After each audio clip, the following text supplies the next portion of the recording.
उपायुक्त डीसी राणा ने कृषि विभाग के अधिकारियों को निर्देश देते हुए कहा है कि फसल काटने के बाद खेत खाली होते हैं और खाली खेत में सिंचाई प्रणाली को स्थापित करने से फसल भी बर्बाद नहीं होती है। ऐसे में चूंकि इस समय गेहूं की फसल कटने वाली है, विभाग किसानों को सूक्ष्म सिंचाई योजना के बारे में जानकारी और सुविधा उपलब्ध करने के लिए एक समयबद्ध मुहिम चलाए। उपायुक्त ने आज कृषि विभाग द्वारा संचालित सिंचाई योजना की समीक्षा करते हुए कहा कि विकासखंड भटियात को छोड़कर जहां 26% क्षेत्र सिंचाई के अंतर्गत आता है, बाकी के विकासखंडों में केवल 0.8 से लेकर 6% कृषि क्षेत्र में ही सिंचाई सुविधा उपलब्ध होना संतोषजनक नहीं है। उन्होंने ये भी कहा कि सिंचाई सुविधा न होने के कारण फसल उत्पादन में अनिश्चितता की स्थिति बनी रहती है। सूखे की स्थिति के कारण इस बार असिंचित क्षेत्रों में गेहूं की फसल के उत्पादन में कमी की आशंका है। उपायुक्त ने कहा कि बहाव सिंचाई सुविधा से अधिक पानी उपलब्ध होने के चलते किसान ज़रूरत से अधिक देर तक खेतों में पानी देते हैं तो भी फसल उत्पादन में कमी आती है। इसके अलावा पानी की बर्बादी भी होती है।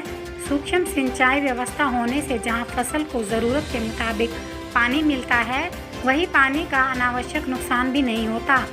उन्होंने कहा कि जिन किसानों के पास सिंचाई के लिए पानी का स्रोत है, वे सभी किसान उपमंडलीय भू संरक्षण अधिकारी चंबा या बनीखेत के कार्यालय में अपनी ज़मीन की जमाबंदी व आधार कार्ड लेकर जाएं। इसके अलावा ये सुविधा प्राप्त करने के लिए किसान किसी भी नज़दीकी कृषि कार्यालय से भी संपर्क कर सकते हैं।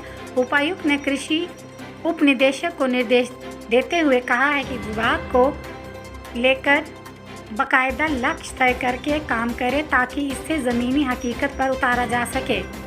कृषि उप निदेशक डॉक्टर कुलदीप धीमान ने उपायुक्त को अवगत करवाते हुए बताया कि कृषि विभाग द्वारा कार्यान्वित सिंचाई योजना को और प्रभावी तरीके से किसानों के खेतों तक पहुंचाया जाएगा ताकि किसानों के खेतों में फसलों की सिंचाई को लेकर पानी की सही मात्रा मिल सके। ज़्यादा क्षेत्र की सिंचाई सुविधा को बढ़ाने के लिए और उत्पादन फसल भी बढ़ाने के लिए ये योजना कामगार होगी। योजना के अंतर्गत 80% सहायता से किसानों के खेतों में सूक्ष्म सिंचाई प्रणाली के जरिए फव्वारा सिंचाई व टपक सिंचाई इकाइयाँ स्थापित की जाती हैं। यह इकाई स्थापित करने से पहले किसान को कुल खर्चे की केवल 20% धनराशि संबंधित सेवा प्रदाता कंपनी को देनी पड़ती है।